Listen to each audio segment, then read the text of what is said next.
ಮನವನ್ನ ಸಲ್ಲಿಸಿದ್ದಾರೆ. ಈಗಾಗಲೇ ಆ ಸಂದರ್ಭದಲ್ಲಿ ದೇವೇಗೌಡರ ಕಾಲಿಗೆರಗಿದ್ದಾನೆ ಮಗ ಅಭಿಲಾಷ್. ಲಕ್ಷ್ಮೀನಾರಾಯಣ ಅವರ ಪುತ್ರ ಆಗಿರುವಂತಹ ಅಭಿಲಾಷ್ ಕಾಲಿಗೆರಗಿದ್ದಾನೆ. ಅಭಿಲಾಷ್ಗೆ ಸಂದರ್ಭದಲ್ಲಿ ಸಾಂತ್ವನವನ್ನ ಹೇಳಿದ್ದಾರೆ ಮಾಜಿ ಪ್ರಧಾನಿ ದೇವೇಗೌಡರು. ಶಿವಕುಮಾರ್ ಲಕ್ಷ್ಮೀನಾರಾಯಣ ಕುಟುಂಬಕ್ಕೆ ಸಾಂತ್ವನವನ್ನು ಕೂಡ ಹೇಳಿದ್ದಾರೆ.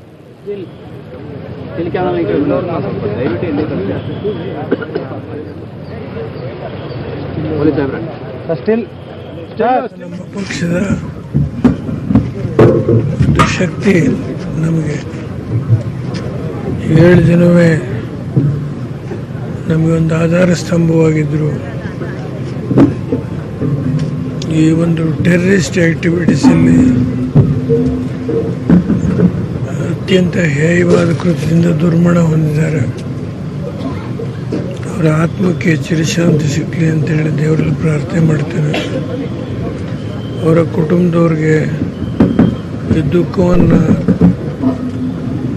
ಸಹಿಸಿಕೊಳ್ಳಲಿಕ್ಕೆ ಭಗವಂತ ಶಕ್ತಿ ಕೊಡಲಿ ಅಂತ ಪ್ರಾರ್ಥನೆ.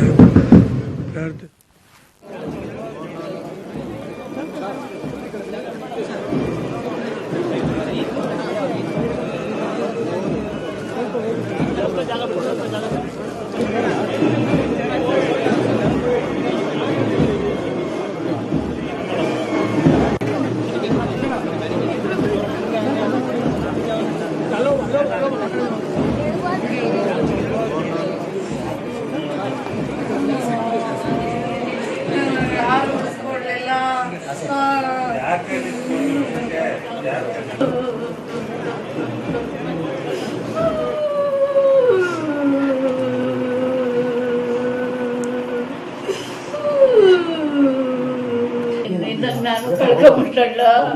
ನಿನ್ನಣೆ ಬರಕ್ ನನ್ನಣೆ ಬರ ಯಪ್ಪ, ನಿನ್ ಮನೆ ಬರ ನನ್ನಣೆ ಬರ ಒಂದೇ ಆಗ್ಬಿಡ್ತಲ್ಲ.